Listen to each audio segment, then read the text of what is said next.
So we'll complete few more questions and then move to the next topic. So question number 5 is too simple.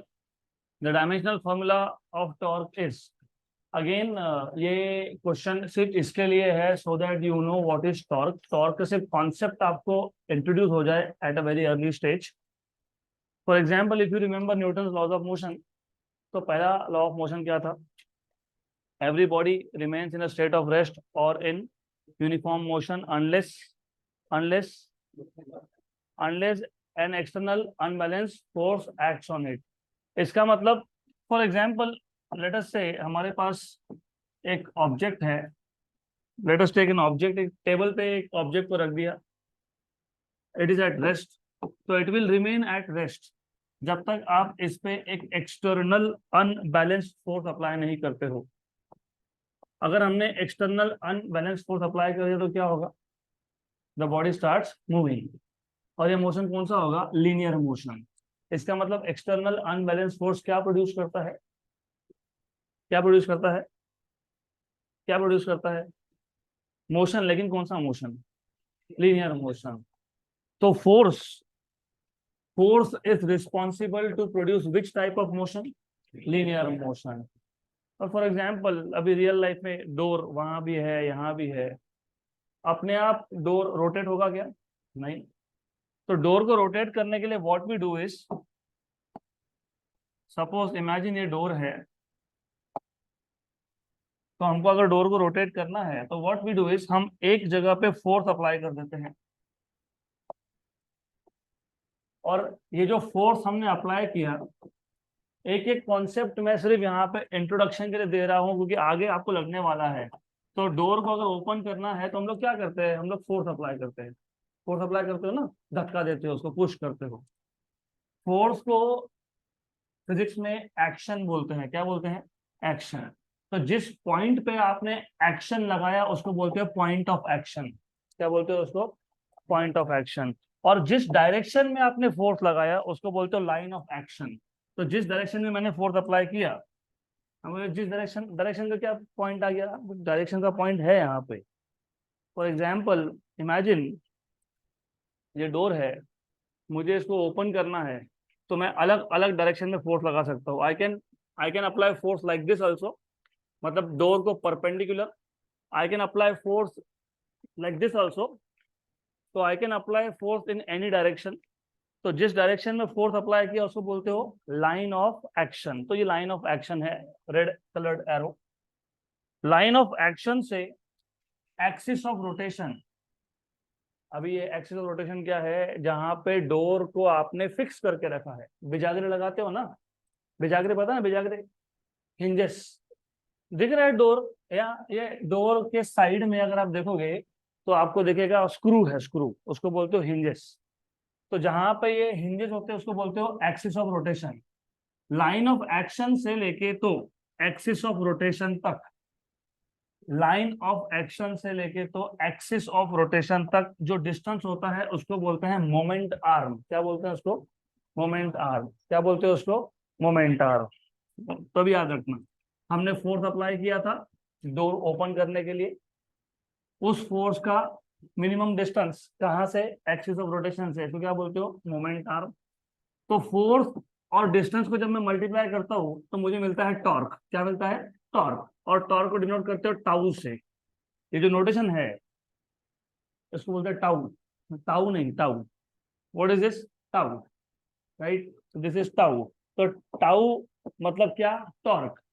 अब force और torque में difference क्या है?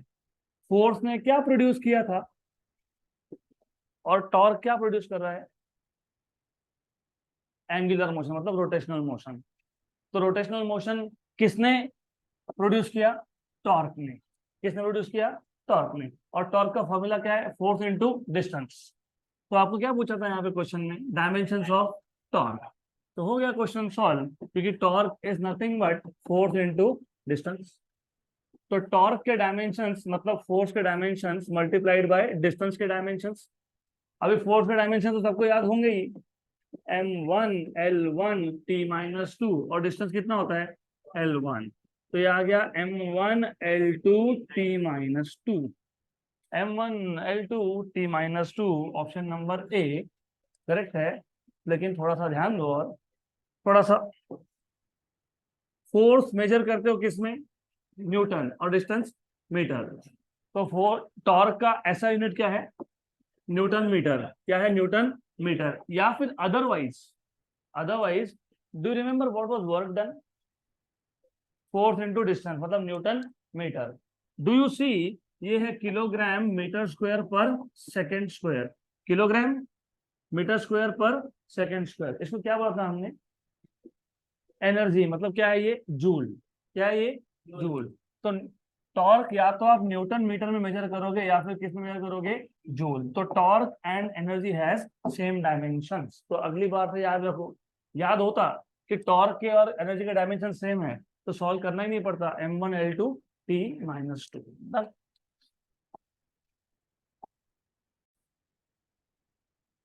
तो इस पे अभी और एक क्वेश्चन बन सकता है। Which of the following quantities have the same dimensions?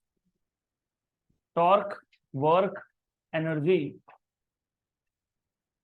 Torque, work, energy, तीनों के डायमेंशन क्या आएंगे? सेम। हीट सेम, क्योंकि heat is also form of energy. तो क्वेश्चन होगा विच of the following has the same dimensions? Option number A, torque, work, energy. Torque, work, force? नहीं, नहीं। तो you should know that torque has exactly the same dimensions of work and energy and heat and potential energy and kinetic energy. Clear? Done. अगला question, the SI unit of universal gas constant R S. वापिस एक बार जानबूझ के question दिया है so that थोड़ा सा और एक फॉर्मूला हमको इंट्रोड्यूस करना है जो ट्वेल्थ में आएगा डायरेक्टली, 11 में आएगा सिर्फ in the form of law. तो 3 गैस लॉ है, एक्चुअली 4 है। You know gas law? Boyle's law सुना है? नहीं। चार्ल्स लॉ सुना है? नहीं। ओके, कोई बात नहीं। 3 लॉ आएंगे। एक है Boyle's law. Boyle's law tells you that pressure is inversely proportional to volume when temperature is kept constant. तो अगर टेम्परेचर कांस्टेंट है तो pressure of gas is inversely proportional to its volume. दूसरा है चार्ल्स लॉ। ये हमको बताता है volume is directly proportional to temperature if pressure is kept constant. तीसरा है ये लुजैक्स लॉ। ये सब केमिस्ट्री में भी आएगा आपको बाद में। It tells you pressure is directly proportional to temperature if volume is kept constant. अगर टेम्परेचर कांस्टेंट रखते हैं और वॉल्यूम बढ़ाते हैं तो प्रेशर कम होगा। वो क्यों होगा वो आगे जाके 12th में सीखोगे, डिटेल में सीखोगे कि ऐसा क्यों होता है। सिर्फ अभी पता होना चाहिए टेम्परेचर कांस्टेंट, और अगर मैं वॉल्यूम बढ़ाऊं तो प्रेशर कम होगा, वॉल्यूम कम करो तो प्रेशर बढ़ेगा। Correct? Clear? Charles law, volume of a gas is directly proportional to temperature at constant pressure. अगर मैं प्रेशर कांस्टेंट रखता हूं और टेम्परेचर बढ़ाता हूं तो वॉल्यूम विल इंक्रीज, टेम्परेचर कम करता हूं तो volume will decrease. Pressure is proportional to temperature at constant volume. अगर हम टेम्परेचर बढ़ाते हैं तो प्रेशर बढ़ेगा, टेम्परेचर कम करते हैं तो प्रेशर भी कम होगा। अगर मैं इन तीनों को कंबाइन कर दूं तो पीवी इज प्रोपोर्शनल टू, ऐसा आता है टी। अब ऐसा क्यों आता है वो भी देख लो। पहला लॉ क्या था? P is inversely proportional to V at constant temperature. अगर मैं टेम्परेचर को कांस्टेंट रखता हूं और मैं वॉल्यूम को यहाँ शिफ्ट कर देता हूं तो आ गया क्या वो लॉ? आ गया, pressure is inversely proportional to volume at constant temperature. Number 2, law number 2, now if I keep pressure constant तो प्रेशर कांस्टेंट हो गया, तो क्या दिख रहा है? Volume is proportional to temperature. Law number 3, pressure is proportional to temperature at constant volume. तो अगर वॉल्यूम कांस्टेंट है तो pressure is proportional to temperature. हो गया तीनों लॉ एक सिंगल फॉर्मूला में। यस। जब जब आप प्रोपोर्शनलिटी का साइन हटाते हो तो क्या लिखते हो? कांस्टेंट। तो PV equal to R T. तो वो जो यूनिवर्सल गैस कांस्टेंट है ना, वो ये कांस्टेंट ऑफ प्रोपोर्शनलिटी है। ओके, तो आपको क्या पूछा है, the SI unit of universal gas constant R is. तो आपको इस आर का ऐसा यूनिट फाइंड करना है। तो आर क्या आ जाएगा, PV by T. Pressure, pressure is force upon area, मतलब न्यूटन पर metre square. Volume is metre cube. Temperature is measured in kelvin. ये मीटर स्क्वायर और ये मीटर क्यूब में से स्क्वायर गया तो क्या आया, न्यूटन मीटर पर केल्विन। कहाँ पे न्यूटन मीटर पर केल्विन है? है, ये तो मोल मोल लिखा हुआ है, मोल क्या है फिर? You know what is mole? You need to measure amount of substance. तो याद आया, हमने वो इनिशियली 7 फंडामेंटल क्वांटिटीज इंट्रोड्यूस किए थे, length, mass, time, temperature, electric current, luminous intensity, amount of substance. तो यहाँ पे ना मैंने एक चीज लिखी नहीं, एन। ये एन जो है ये number of moles of gas आता है। क्या आता है ये, नंबर ऑफ मोल्स। तो नंबर ऑफ मोल्स, तो पीवी इक्वल टू एनआरटी था, तो आर क्या हो जाएगा, PV by nT. P newton पर metre square, V metre cube, बराबर एन मोल। तो यहाँ पे क्या लिखेंगे, मोल। यहाँ पे क्या लिखेंगे, मोल। तो अभी देखो, अभी है क्या, है अभी सी, है ना, सी है ना। कैसे आया सी? व्हाट इज न्यूटन पर metre, oh sorry newton metre, अभी मैंने बताया। ये you always need to remember, जो क्वेश्चन का सीक्वेंस में देता हूँ ना, वो बहुत थॉटफुल प्रोसेस से है, ऐसा नहीं रैंडमली डाल दिए। अभी लिखा था मैंने, what is newton metre, joule. तो दैट इज वाई अगला क्वेश्चन था जिसमें न्यूटन मीटर की जगह क्या लिखना है आपको, जूल। तो जूल पर मोल पर केल्विन। अभी देखो है ऑप्शन, जूल पर मोल पर kelvin, option number C. Once again I will repeat the question, सबका ध्यान यहाँ पे। 3 गैस लॉ है, और मैं 3 बार बोल चुका हूँ गैस लॉ है, मतलब ये लॉ मोस्टली किसके लिए एप्लीकेबल है, गैसेस के लिए। प्रेशर और वॉल्यूम का रिलेशन इनवर्स, टेम्परेचर क्या था, कांस्टेंट। वॉल्यूम और टेम्परेचर का रिलेशन डायरेक्टली प्रोपोर्शनल, प्रेशर क्या था, constant. Pressure is proportional to temperature, volume is constant. तीनों कंबाइन कर दिया तो क्या बन गया, पीवी प्रोपोर्शनल टू टी। तो प्रोपोर्शनलिटी हटा दे तो PV equal to NRT, where N is number of moles. अब ये एन क्यों आया, तो एन इसके लिए आया क्योंकि और एक चौथा लॉ भी है जिसको हम लोग बोलते हैं एवोगैड्रो लॉ। बहुत लॉजिकल है, वो बहुत सिंपल चीज है। Fourth law is Avogadro law. It tells you volume is directly proportional to number of moles.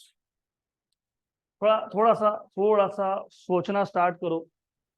Number of moles मतलब क्या है, अमाउंट ऑफ सब्सटेंस। अगर मेरे पास लेस अमाउंट ऑफ सब्सटेंस है तो वॉल्यूम भी क्या लगेगा, कम।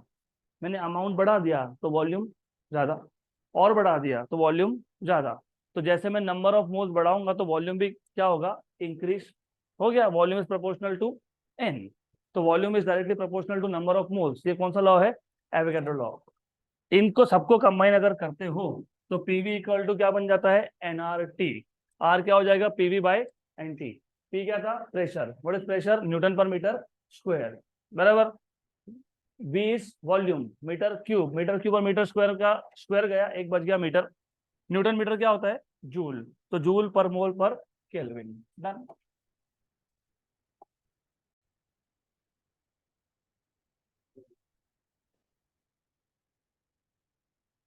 क्विक।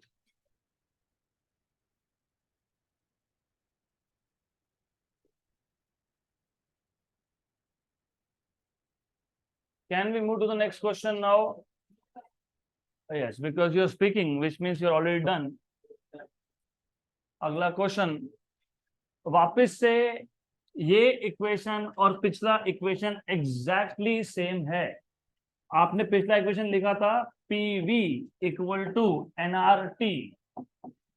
अगर एन की वैल्यू 1 हो, अगर मेरे पास 1 मोल ऑफ गैस है तो मैं एन लिखूंगा नहीं, तो क्या लिखूंगा, PV equal to R T.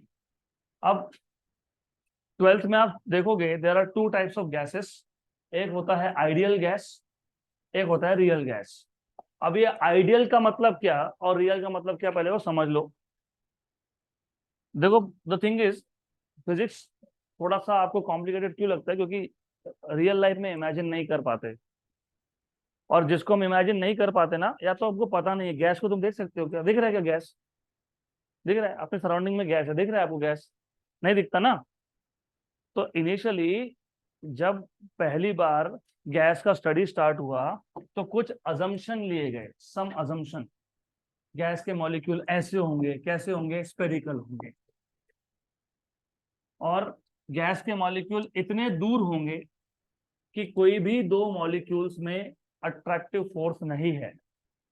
और अगर मैंने एक कंटेनर लिया, फॉर एग्जाम्पल मैंने एक कंटेनर लिया, इस कंटेनर का वॉल्यूम है 10 मीटर क्यूब। कितना? 10 मीटर क्यूब, बराबर? सही है ना? तो what is the volume of gas? ये अजम्पशन था, लेकिन ये सही नहीं है, क्योंकि most of the space is empty. Correct? तो आपने क्या अज्यूम किया? जितना कंटेनर का वॉल्यूम है उतना ही वॉल्यूम किसका है? गैस का। तो वो जो PV equal to R T आप लिखते हो, वो उस अजम्पशन पे बेस्ड होता है कि volume of container and volume of gas are same, जो रियलिटी में नहीं है। और आइडियल का मतलब ही वो होता है। आइडियल मतलब ऐसा होना चाहिए, पर वैसा है नहीं। तो वो जो PV equal to R T था, वो कौन सा गैस इक्वेशन बोलोगे इसके बाद? Ideal gas equation. लेकिन रियलिटी में क्या है? रियलिटी में जितना कंटेनर का वॉल्यूम है, उससे कम वॉल्यूम किसका है? गैस का। तो वो जो इक्वेशन था PV equal to R T, उसमें थोड़े थोड़े चेंजेस होंगे। उसको बोलोगे रियल गैस इक्वेशन। क्या बोलोगे?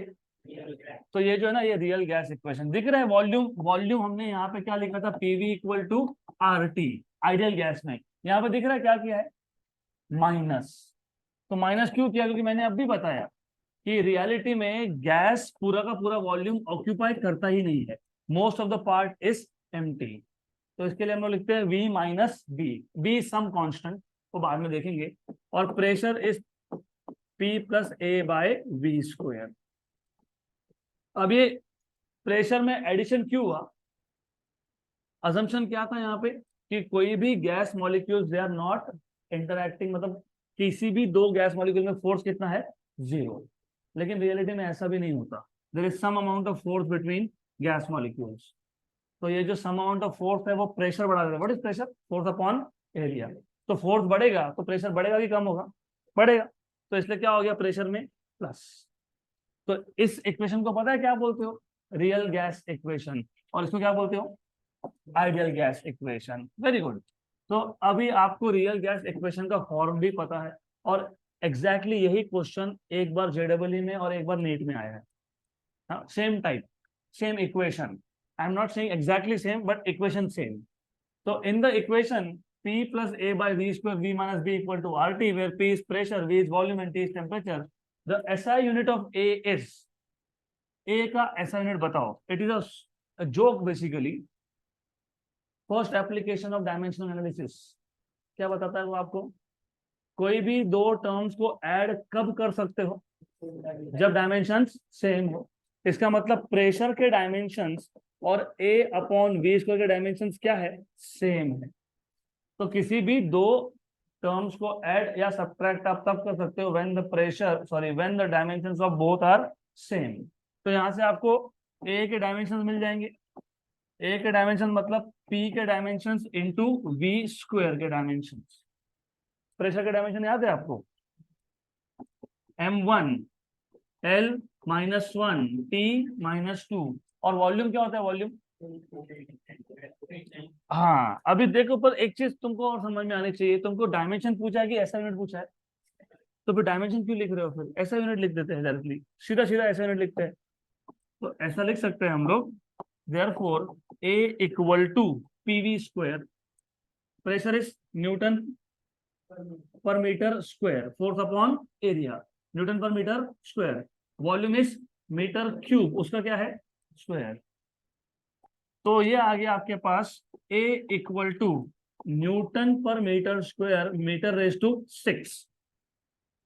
6 में से 2 गए, कितना? 4। तो न्यूटन मीटर रेज टू 4 कहाँ पे है?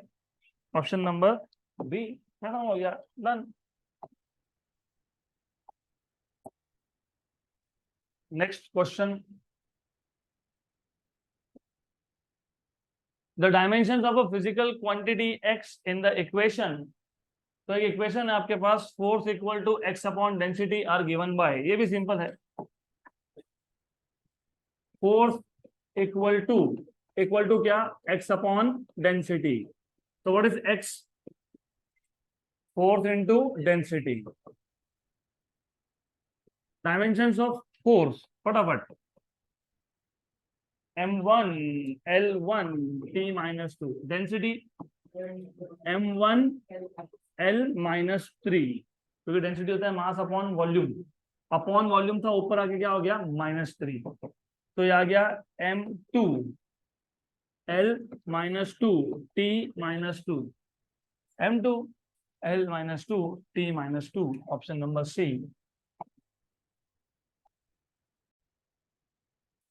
Next question,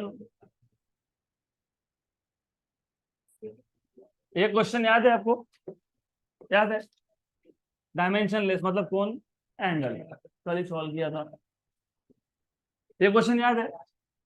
The density of material in CGS system of units is 4 gram per centimeter cube in a system of units in which unit of length is 10 centimeter and unit of mass is 100 gram.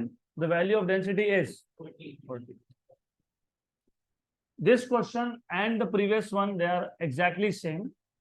The density of a material in SI units is 128 kilogram per meter cube in certain units in which the unit of length is 25 centimeter and unit of mass is 50 gram.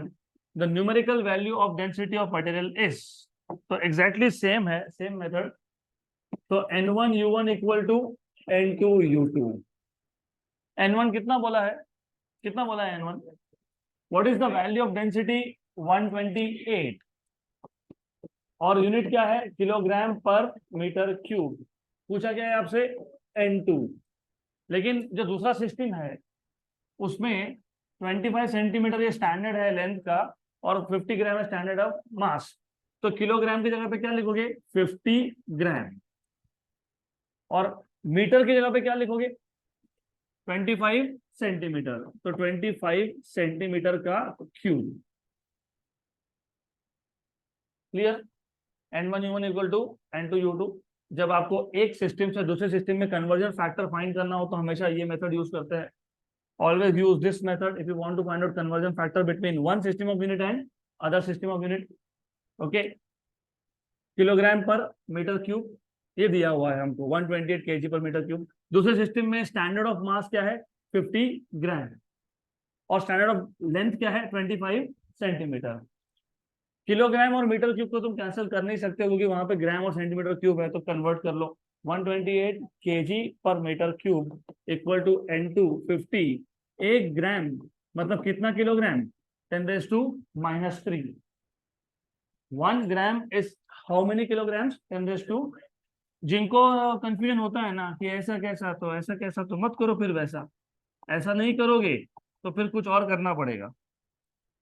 क्या करना पड़ेगा पता है, kilogram को ग्राम में convert करो, कर सकते हो, यस, कितना होता है 1000, और 1 मीटर मतलब कितना सेंटीमीटर, 100 मतलब 10⁻², और इसका क्या है क्यूब, 25 का क्यूब, 20 का स्क्वायर 625 होता है, क्यूब कितना होता है, करना नहीं है, करना नहीं है, क्योंकि 25 का क्यूब मतलब 25 सेंटीमीटर क्यूब, ऐसा, हाँ यस, 1 and 2, बराबर, गुड। ये जो सेंटीमीटर क्यूब है ना वो कैंसिल हो जाएगा, तो what you will have is 128 into ये 10⁻3, ये 10⁻2⁻3 मतलब 10⁻6। एक काम करो ना, 10⁻3 और 10⁻3, एक 10⁻3 कैंसिल हो जाएगा, बचा क्या 10⁻3, कहाँ पे, डिनोमिनेटर में, ऊपर जाके क्या हो जाएगा माइनस, तो ये सब सॉल्व करके आ जाएगा आपके पास माइनस, ग्राम पर centimetre cube equal to n2, 25 में 25 तुमको पता है 625, और ऊपर कितना है 2, ग्राम पर सेंटीमीटर क्यूब। ओके, जिनको दिख नहीं रहा, बन gram centimetre cube, gram centimetre cube, cancel हो गया ना, कैंसिल। इसको सीधा यहाँ पे लाओ, और टू, चलो ये भी देख लेते हैं। वन जा एंड हाउ मच, 64। तो यहां से what you will get is N2 equal to, बताओ तो N2 क्या आएगा, बताओ। 10 इंटू इंटू 625। गुड। तो N2 इक्वल टू 64 इंटू 0.625। 10 - 3, 625 से मल्टीप्लाई कर दिया तो कितना आ गया, 0.625। उसका एक सिंपल सा रीजन था ये सब करने का, क्योंकि मुझे नहीं चाहिए कि आप 625 को 64 से मल्टीप्लाई करते बैठोगे। व्हाट इज 64 वन जा 64, व्हाट इज 64 इंटू 0.5, मतलब 64 का हाफ। कैलकुलेशन पे ध्यान दो, 64 इंटू 0.5 कितना, 32, 32 होता है ना। और 64 वन जा कितना होता है, 64। 64 into 0.5 is 32, and 64 into 1 is 64। हमारे पास 64 इंटू 0.625 है, मतलब हमारा आंसर कौन से दो नंबर के बीच में आएगा, 32 एंड, तो एक ही आंसर है क्या, एक ही आंसर, 40। हो गया, डन, खत्म। ये आएगा 40।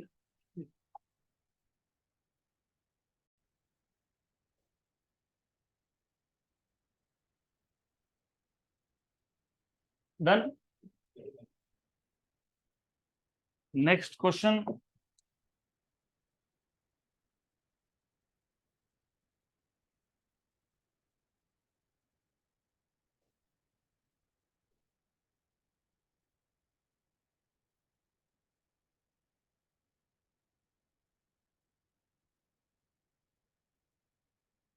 कैन वी गो अहेड, नक्की, पक्का। तो नेक्स्ट क्वेश्चन,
वन में, कॉलम वन में सम और कॉलम टू में you have dimensional formulas.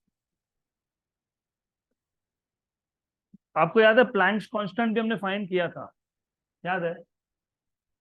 Planks constant के डायमेंशन हमने फाइंड किए हैं already, we have found out dimensions of Planck's constant E equal to h nu, energy of light is equal to h nu, h equal to E by nu, E मतलब energy मतलब m1 l2 t minus 2 और frequency होता है t minus ऊपर जाके +1, तो m1 l2 t minus 1 कहाँ दिख रहा है? m1, हाँ, a with 3, बराबर, करेक्ट। तो a with 3 option number C और डी में, a 3 के साथ मैच हो रहा है option number C and D, correct, good. दूसरा चेक करो, ग्रेविटेशनल कांस्टेंट, वो भी हमने सॉल्व किया था।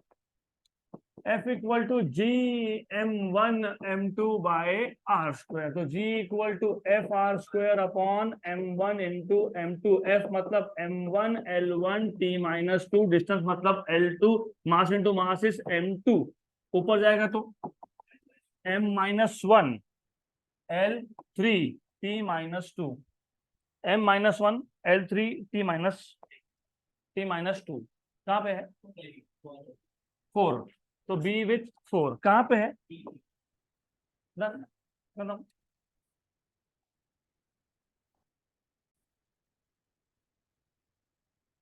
तो we will start with a very very important topic, कम से कम जेडबलई मेंस के लिए इस पे क्वेश्चंस एक्सपेक्टेड है, तो जेडबलई के लिए कम से कम इस पे क्वेश्चंस आते हैं, that is vernier caliper and micrometer screw gauge. Sometimes you may also be, I mean sometimes they may ask you questions on speedometer as well, तो स्पीडोमीटर क्या होता है वो हम लोग देखेंगे इफ टाइम परमिट्स, लेकिन दो तो पक्के हैं, vernier caliper and micrometer screw gauge. तो थोड़ा सा वर्नियर कैलिपर और माइक्रोमीटर स्क्रू गेज क्यों यूज हुआ पहले वो समझेंगे, and then we will see how to take readings using vernier caliper. तो will start with a simple problem, let us take एक छोटा सा एग्जांपल लेते हैं। सपोज मेरे पास दो पॉइंट्स है ए एंड बी, और क्योंकि आप बचपन से वो स्केल यूज कर रहे हो, तो this is the best example to understand कि वर्नियर कैलिपर कहाँ पे यूज होता है। मुझे ए और बी इन दोनों पॉइंट्स में डिस्टेंस मेजर करना था, तो मैंने एक स्केल यूज किया, स्केल का 0 मैंने ए पॉइंट पे सेट कर दिया, एंड डेफिनेटली यू नो कि ये 0 है, तो बी पॉइंट तक आते आते जो मार्किंग मिलेगा that will give you distance. Let us से फॉर एग्जांपल ये 1 है, तो this is 0, this is 1, and 0 और 1 के बिल्कुल सेंटर में you will find another line which is 0.5, तो दिस इज 0.5। 0 और 0.5 के बीच में you will find 4 markings, 4 lines. What is the value of each of them? 0.1, तो ये आ गया 0.1, ये आ गया 0.2, ये आ गया 0.3, ये आ गया 0.4, और यहाँ पे आ गया एक और लाइन, तो what is the value of this line? 0.6। तो what is the distance between A and B?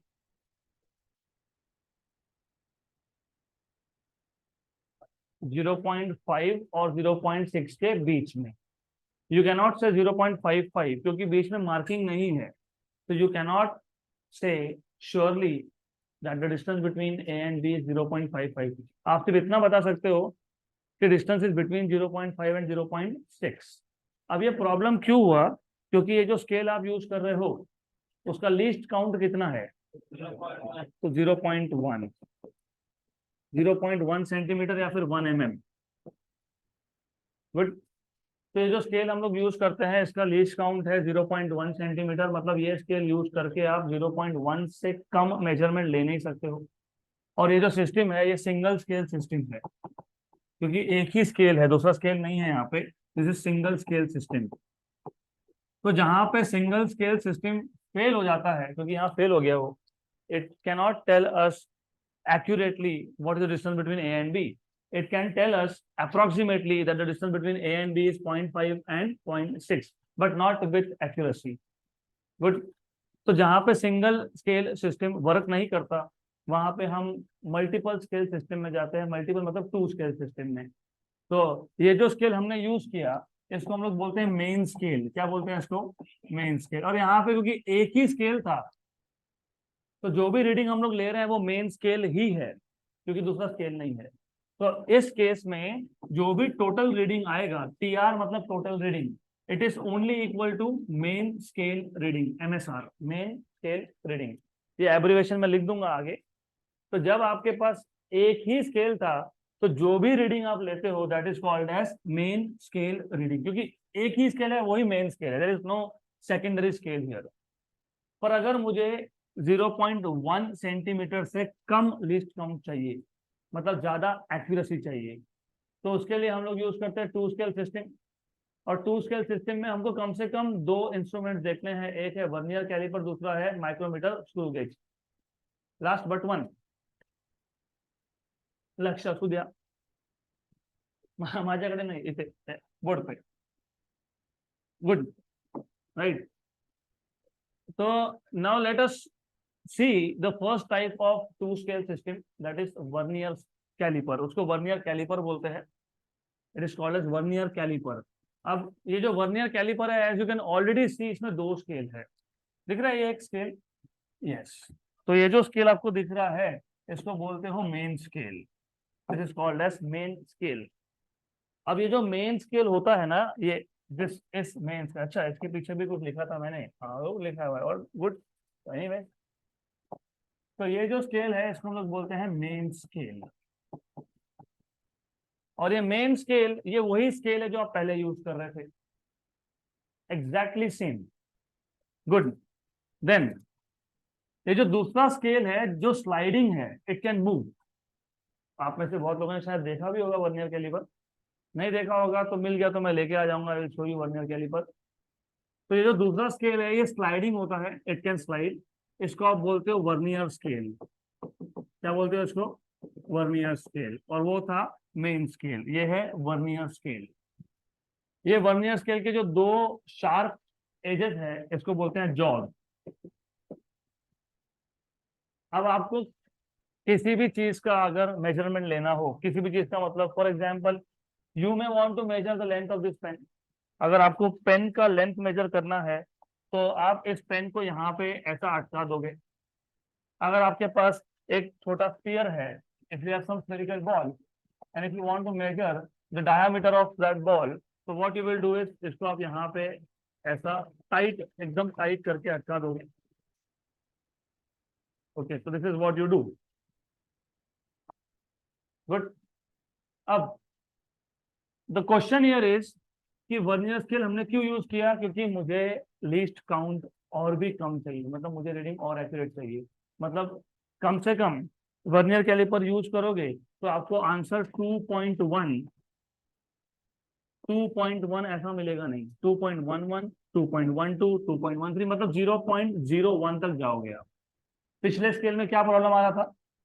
You could go only up to 0.1, मतलब 1 mm of accuracy, 0.1 centimetre. Here you can go up to 0.1 mm, मतलब 0.01 centimetre. Clear? तो vernier caliper कहाँ use करते हैं? जहां पे हमको ज्यादा एक्यूरेसी एक्सपेक्टेड है। गुड। अब क्योंकि यहाँ पे 2 स्केल है, तो डेफिनेटली 2 स्केल है, तो दोनों स्केल का रीडिंग हमको लेना पड़ेगा ना, दूसरा स्केल शो के लिए तो नहीं है। तो टोटल रीडिंग इस केस में टीआर, मैं लिख ही देता हूं, TR stands for total reading. MSR ये क्या था? Main scale reading. Main scale reading. और you will also use something called as VSR. ये क्या होगा? Vernier scale reading. Vernier scale reading. तो जो टोटल रीडिंग है, total reading will be equal to main scale reading plus vernier scale reading, MSR plus VSR. अब question ये है कि हमने लिख तो दिया total reading is main scale reading plus vernier scale reading, लेकिन मेन स्केल रीड कैसे करते हो पहले ये पता होना चाहिए, और वर्नियर स्केल रीड कैसे करते हो ये पता होना चाहिए। सिंगल स्केल रीड करना तो कोई इज नॉट चैलेंजिंग ना, जीरो से स्टार्ट किया, जहां तक मेजर करना था 0.5 बता दिया, यहाँ तक आया तो 0.6 बता दिया, यहाँ पे आया तो 0.3 बता दिया। लेकिन यहाँ पे मेन स्केल रीड करना कैसे है, तो मेन स्केल रीड करना is too simple. If you see carefully, अगर आप केयरफुली देख रहे हो इधर, तो वर्नियर स्केल पे जो पहला ही लाइन है वो क्या है, जीरो। करेक्ट। ये जो वर्नियर स्केल का पहला लाइन है ये वर्नियर स्केल रीड करने के लिए है ही नहीं, ये किसके लिए है, मेन स्केल के लिए। तो जो जीरो लाइन होता है ना वर्नियर स्केल पे, ये मेन स्केल के लिए रेफरेंस लाइन होता है। रिमेंबर, ये जो वर्नियर स्केल पे टोटल आपके पास 11 लाइंस है जीरो मिला के, जीरो हो गया, फिर 1 2 3 4 5 6 अप टू 10। लेकिन जो वर्नियर स्केल पे जीरो है, ये वर्नियर स्केल का जीरो वर्नियर स्केल रीड करने के लिए नहीं है, ये क्या रीड करने के लिए है, मेन स्केल। बहुत सिंपल है, जहां पे वर्नियर स्केल का जीरो कोइंसाइड हो गया that is main scale reading. तो यहाँ पे वर्नियर स्केल का जीरो मेन स्केल के किसके साथ कोइंसाइड हो गया, 20। तो रीडिंग क्या आ गई, 20। 20 क्या, millimetre, centimetre, kilometre, light year, millimetre. कैसे पता लगा मिलीमीटर, आपको ऐसा पता लगा मिलीमीटर यहाँ पे लिखा हुआ है, लिखे आखिरी में mm। तो what is 20 mm in centimetre, 2 centimetre. तो ये जो आपके पास रीडिंग आया ना मेन स्केल का वो कितना आ गया, 2 सेंटीमीटर। तो मेन स्केल रीड करना बहुत इजी टास्क है। वर्नियर स्केल का जीरो कहाँ पे कोइंसाइड हुआ वो चेक करो। और मैं वापस एक बार बोल रहा हूँ, वर्नियर स्केल का जीरो वर्नियर स्केल के लिए नहीं है, वो किसके लिए है, मेन स्केल के लिए। आगे कंफ्यूजन होगा, इसके लिए पहले से बता देता हूँ। तो नाउ यू नो, ये जो एग्जांपल हमने लिया उसी में लेते हैं। तो what is main scale reading, 20 mm मतलब 2 सेंटीमीटर। तो इट वाज इजी टास्क, बिल्कुल सिंपल। लेकिन वर्नियर स्केल रीड करना is not so simple. Vernier scale reading निकालने के लिए इसका एक स्टैंडर्ड फॉर्मूला होता है दैट इज सीडी। सीडी मतलब कोइंसाइडिंग डिवीजन, कोइंसाइडिंग मतलब overlapping, coinciding division multiplied by LC. LC मतलब least count, least count, it is not leaving certificate, हाँ इट इज लीस्ट काउंट। तो अगर आपको वीएसआर फाइंड करना है, वर्नियर स्केल रीडिंग फाइंड करना है, तो क्या करोगे, coinciding division into least count. अब ये कोइंसाइडिंग डिवीजन का एग्जैक्ट मतलब क्या है, वर्नियर पे जो मार्किंग है, और वर्नियर पे कितने लाइंस हैं, 10। तो वर्नियर स्केल के 10 लाइन में से एग्जैक्टली कौन से नंबर का डिवीजन मतलब कौन से नंबर का लाइन मेन स्केल के साथ एग्जैक्टली ओवरलैप हो रहा है, को इनसाइड हो रहा है। कोइंसाइड मतलब ओवरलैप, राइट। तो कोइंसाइडिंग डिवीजन मतलब which of the division from vernier scale, of course out of 10 क्योंकि यहाँ पे 10 है, exactly coincides with main scale. तो if you see more carefully, थोड़ा और केयरफुली देखोगे, तो ये जो नंबर 1 लाइन है ये एग्जैक्टली कोइंसाइड नहीं हो रहा है, हो रहा है क्या, नहीं। ये नंबर 2 लाइन भी एग्जैक्टली नहीं हो रहा है, थोड़ा सा शिफ्टेड है। ये नंबर 3 भी नहीं हो रहा है, थोड़ा सा शिफ्टेड है। नंबर 4 तो बिल्कुल भी नहीं हो रहा, दिख ही रहा है वो। नंबर 5 भी थोड़ा सा शिफ्टेड है, लेकिन नंबर 6 एग्जैक्टली कोइंसाइड्स। गुड। तो आपको लेफ्ट टू राइट देखना है, क्योंकि अगला क्वेश्चन आएगा इसके बाद भी हुआ तो कौन सा लेना, तो लेफ्ट टू राइट। हो सकता है इधर और एक ओवरलैप हो गया, तो फिर 6 लोगे कि 9 लोगे, 6। तो you have to start from left to right. तो what is coinciding division here, 6। तो मुझे वर्नियर स्केल रीडिंग चाहिए था। वर्नियर स्केल रीडिंग के लिए क्या पहले फाइंड करेंगे, coinciding division, which division on vernier scale exactly coincides with main scale, and that was 6 as far as ये एग्जाम्पल जो लिया है उसके हिसाब से। इनटू लीस्ट काउंट, किसका लीस्ट काउंट, 2 स्केल है यहाँ पे, 2 स्केल है, किसका लीस्ट काउंट, मेन स्केल का, वर्नियर स्केल का। अब बोलोगे मेन स्केल का, तो मैं क्वेश्चन पूछूंगा, अगर मेन स्केल का लीस्ट काउंट लेना था तो दूसरा स्केल लगाया क्यों फिर? तो लॉजिकली सोचो ना, आप मेन स्केल तो 0.1 दे ही रहा था ना, फिर वापस तुमने 0.1 लिख दिया, चलो लिख दिया, देखो क्या होगा। 0.1 कितना आंसर आ गया? 0.6। मेन स्केल कितना था? 2। वर्नियर कितना है? तो आंसर कितना आ गया? अरे हमको एक्यूरेसी बढ़ाना था, तो फिर वापस से क्यों करेंगे? फिर किसका लीस्ट काउंट? फिर वर्नियर स्केल का नहीं, लीस्ट काउंट किसका? तो लीस्ट काउंट दोनों स्केल मिला के होता है, और उसका एक फॉर्मूला है। तो लीस्ट काउंट फाइंड करने के लिए you have to use a standard formula, और that is very simple actually. तो वो जो स्टैंडर्ड फॉर्मूला है, वो फॉर्मूला है क्या, पहले वो समझ लेते हैं। तो लीस्ट काउंट का स्टैंडर्ड फॉर्मूला होता है smallest division on main scale, मतलब least count of main scale. तो least count of main scale upon total number of divisions on vernier scale. तो total number of divisions on vernier scale और least count of main scale, इसी को बोलते हो smallest division on main scale. Least count on main scale मतलब smallest division on main scale. तो book to book formula अलग अलग दिखेगा, कहीं बोला होगा least count of main scale, कहीं बोलेंगे smallest division on main scale, तो एक ही बात है। तो what is least count of main scale? 0.1 centimetre, या मतलब 1 mm, है ना? बराबर। देख लो, देख लो, यहाँ पे दिखेगा आपको, यहाँ डायग्राम में सब कुछ है। ये 0 और ये 10, ये mm में है, भूलना मत। ये कितना है? 5 mm। तो ये कितना है? 1 mm। 1 mm ना? What is 1 mm? 0.1 सेंटीमीटर। तो what is least count here? Main scale का लीस्ट काउंट कितना हो गया? 0.1। तो मैंने यहाँ पे क्या लिखना चाहिए? 0.1 किसमें? सेंटीमीटर, डिवाइडेड बाय 10, क्योंकि ये जो एग्जांपल हमने लिया, तो टोटल डिवीजन कितने वर्नियर स्केल पे? 10। तो यहाँ पे आ जाएगा 10। तो कितना हो गया? 0.01, राइट। मैंने बोला था ना, मेन स्केल का 0.1, वर्नियर का कितना? 0.01। तो मल्टीप्लाइड बाय 0.01, तो कितना आ गया? 0.06। तो what is vernier scale reading? 0.06। तो what is total reading? Total reading is MSR plus VSR। MSR कितना था? 2, और VSR कितना आया? 0.06। तो कितना आ गया? 2.06 सेंटीमीटर। बढ़ गया एक्यूरेसी। तो earlier we had accuracy of 0.1, now we have 0.01।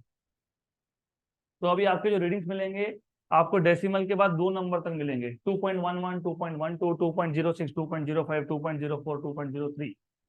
और अगर आप सेंटीमीटर स्केल यूज करते हैं तो 2.0 तक ही आगे अटक जाते हैं, you can not go beyond it. तो वापस एक बार बता देता हूँ मैं, वर्नियर कैलिपर ये वहां यूज होता है जहां पे हमको थोड़ा ज्यादा एक्यूरेसी एक्सपेक्टेड है। तो हम लोग क्या करते हैं, क्योंकि सिंगल स्केल सिस्टम हम यहाँ पे यूज कर नहीं सकते, तो हम लोग वर्नियर कैलिपर यूज करते हैं। वर्नियर कैलिपर में 2 स्केल है, एक है फिक्स्ड स्केल जिसको बोलते हो मेन स्केल, दूसरा है मूवेबल स्केल जो स्लाइड होता है आगे पीछे, इसको बोलते हो वर्नियर स्केल, राइट।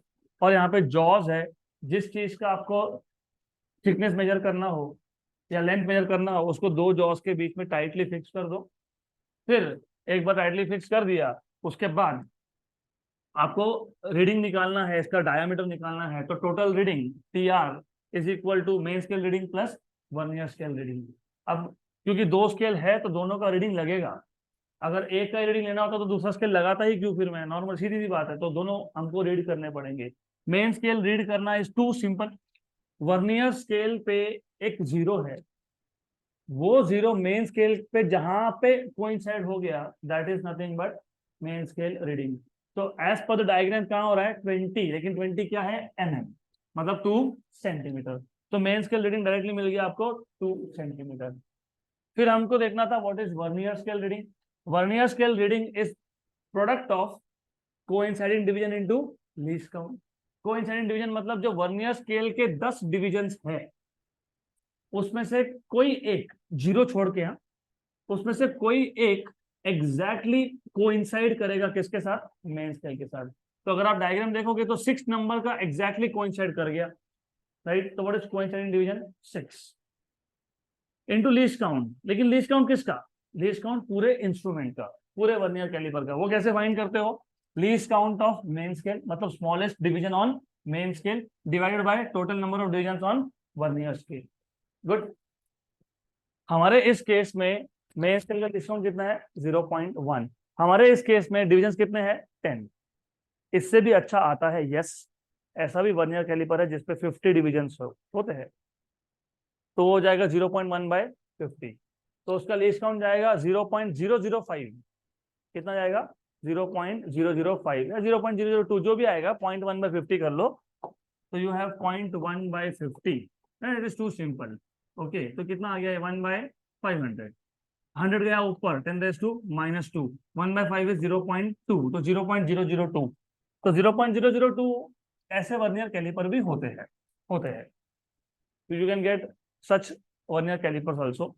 तो हमारे केस में टोटल डिविजन 10 थे, तो 0.1/10, 0.01 सेंटीमीटर। तो लीस्ट काउंट मिल गया। तो coinciding division into least count will give you vernier scale reading. दोनों को ऐड कर लो, you will get total reading. Done, खत्म। तो just for a simple practice, no one of you should write down anything, सिर्फ एक check करने के लिए कि कितना फास्ट आप आंसर बता सकते हो। ये मेरे पास मेन स्केल है, मैं जॉ वगैरह ड्रॉ नहीं करूंगा, ये वर्नियर स्केल है। I will not draw jaw और समथिंग लाइक दैट। ये 0 था, 0 किसका? 0 वर्नियर स्केल का 0 यहाँ पे। ओके, और यहाँ पे मान लेते हैं 5 नंबर का डिवीजन है जो ऊपर एग्जैक्टली कोइंसाइड कर गया। तो ये 0 था, ये 5 था, ये 25 है। कितना है? 25। तो मुझे आंसर बताओ, what is main scale reading? 25 mm, मतलब 2.5 centimetre. What is vernier scale reading? कौन सा एग्जैक्ट ओवरलैप किया? 5 इंटू लीस्ट काउंट 0.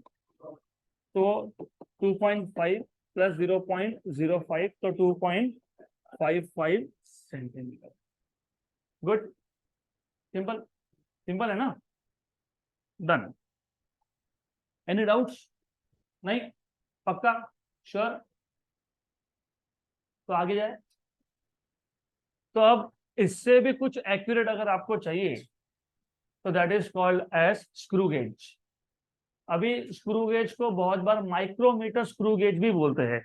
माइक्रोमीटर बोलने का रीजन ये होता है कि जब आप मेजरमेंट लोगे तो you may get reading up to 10⁻⁻6 metre, मतलब 0.00001 और एक 0.01 मीटर में है वो, सेंटीमीटर में नहीं है, मीटर में है। सेंटीमीटर में जाएगा 0.001 तक या फिर 0.001 तक।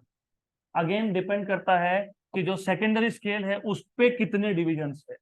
जैसे वर्नियर कैलिपर पे भी वर्नियर स्केल में कितने डिविजन्स है वो डिसाइड करता है लीस्ट काउंट कितना। यहाँ पे भी वैसा ही है।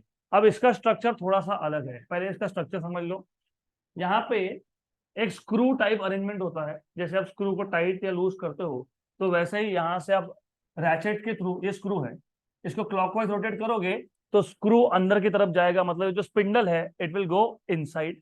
अब ऐसा क्यों करना है? मेरे पास एक बॉल था, मुझे इसका डायमीटर चाहिए था, तो मुझे पहले इस बॉल को टाइटली फिट करना पड़ेगा।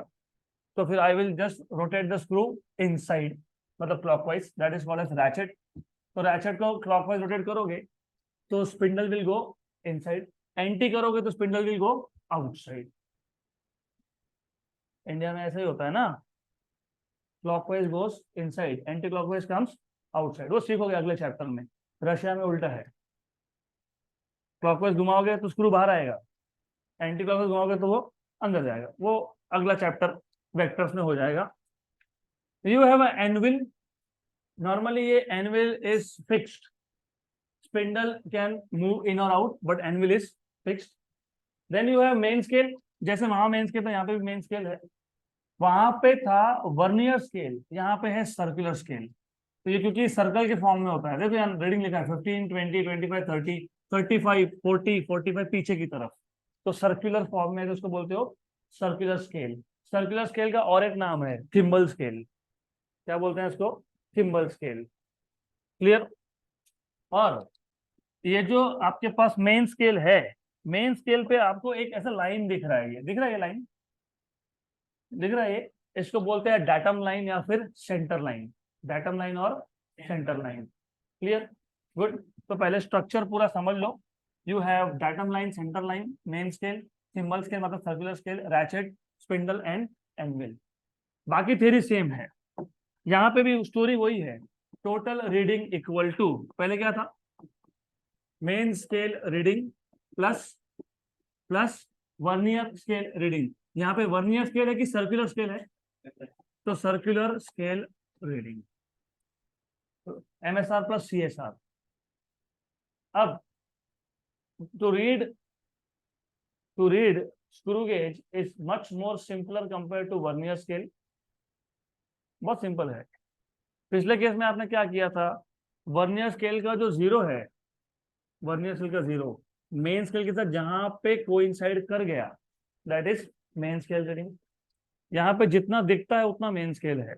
जितना दिखता है मतलब, दुख, जब मैं रैचेट को घुमाऊंगा तो ये अंदर या बाहर जाएगा।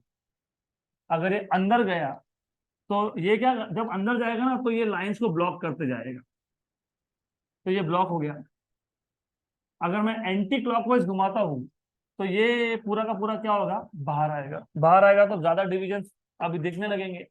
तो आपको जितने डिवीजन दिखते हैं वो मेन स्केल रीडिंग। अब कितना डिवीजन दिख रहा है, देखो ये जीरो है, उसके बाद यहाँ पे एक लाइन है, ये 1 हो गया, राइट। 1 सेंटीमीटर नहीं, 1 mm, 1 mm, 1 mm, 1 mm, ये 2 mm, ये 3 mm, ये 4। 0 और 1 के बीच में एक लाइन है सेंटर में 0.5, ये 0.5, ये 1.5, ये 2.5, ये 3.5, और यहाँ पे ये लाइन दिख रहा है छोटा सा 4.5। तो टोटल टोटल आपको कहाँ तक दिख रहा है, 4.5। तो that is main scale reading. Done. जितना दिखता है उतना रीडिंग है। सपोज यही यहाँ पे आ गया होता तो 0.5, 1, 1.5, 2, 2.5, 3, 3.5 एंड 4। तो मेन स्केल रीडिंग कितना आएगा, 4 क्या, mm। तो मेन स्केल रीडिंग यहाँ पे it is too simple, because जितना दिखता है उतना मेन स्केल रीडिंग है। तो यहाँ पे हमारे इस एग्जाम्पल में मेन स्केल रीडिंग कितना है, कितना है, 4.5 mm, मतलब 0.45 सेंटीमीटर। क्लियर? अब सर्कुलर स्केल रीडिंग के लिए वापस same formula, coinciding division into least count. Coinciding division, ये जो डाटम लाइन था ना, सेंट्रल लाइन, हमने वर्नियर स्केल में क्या किया था, जीरो छोड़ के वर्नियर स्केल का कौन सा डिवीजन मेन स्केल के साथ एग्जैक्टली ओवरलैप होता है, ढूंढना पड़ा था हमको।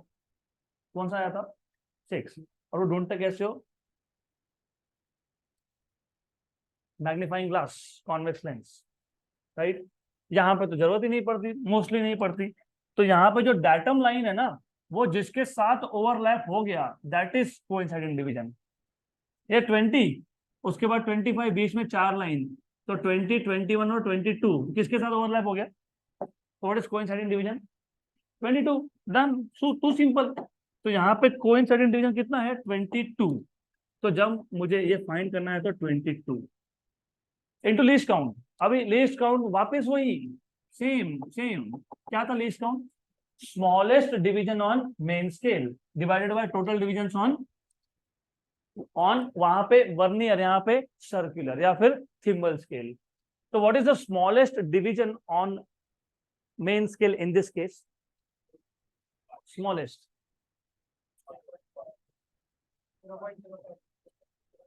0.05 सेंटीमीटर। पक्का ना, श्योर, 100%। ये था 0, ये था 1 mm, ये क्या है 0.5, तो व्हाट इज स्मॉलेस्ट 0.5 mm, मतलब सेंटीमीटर में कितना 0.05। 0.05। क्लियर? पक्का पक्का क्लियर?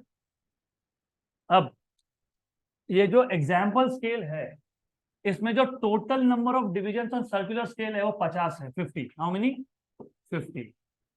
तो ये आ जाएगा 5 इंटू 10⁻² ऊपर और 5 इंटू 10⁻1 नीचे। 5 5 कैंसल, ये ऊपर जा गया होगा -1, तो कितना हो गया 10⁻, मतलब कितना 0.001 सेंटीमीटर आ गया।